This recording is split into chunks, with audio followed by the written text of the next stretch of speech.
আজ সারা দেশের পাশাপাশি পশ্চিমবঙ্গ জুড়ে পালিত হচ্ছে রক্ষাবন্ধন উৎসব। তবে ঝাড়গ্রাম জেলা এবং জলপাইগুড়িতে বনে বসবাসকারী মানুষ হাতি নিয়েও এই উৎসব পালন করেন।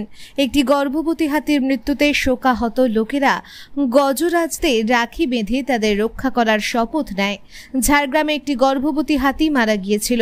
বৃহস্পতিবার পশ্চিমবঙ্গের ঝাড়গ্রাম জেলায় একটি হাতির মৃত্যু হয়েছে।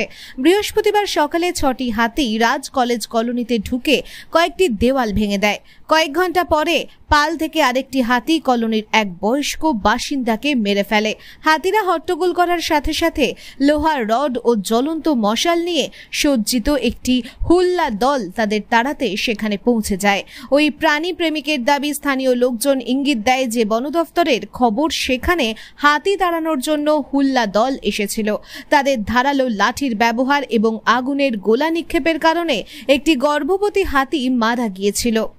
রবিবার জলপাইগুড়ি জেলার গরুমারা জাতীয় উদ্যানের রামশাইয়ে হাতিদের রক্ষার শপথ নেওয়া হয়েছিল। এই প্রসঙ্গে পরিবেশ কর্মী অনির্বাণ মজুমদার বলেন, ঝাড়গ্রামে যেভাবে হাতি মারা হয়েছে তার তীব্র প্রতিবাদ জানিয়ে দোষীদের শাস্তির দাবি জানিয়ে তিনি বলেন, গত 7 বছর ধরে আমরা রাখি বন্ধনের সময় রাখি বেঁধে হাতি মেরে আসছি।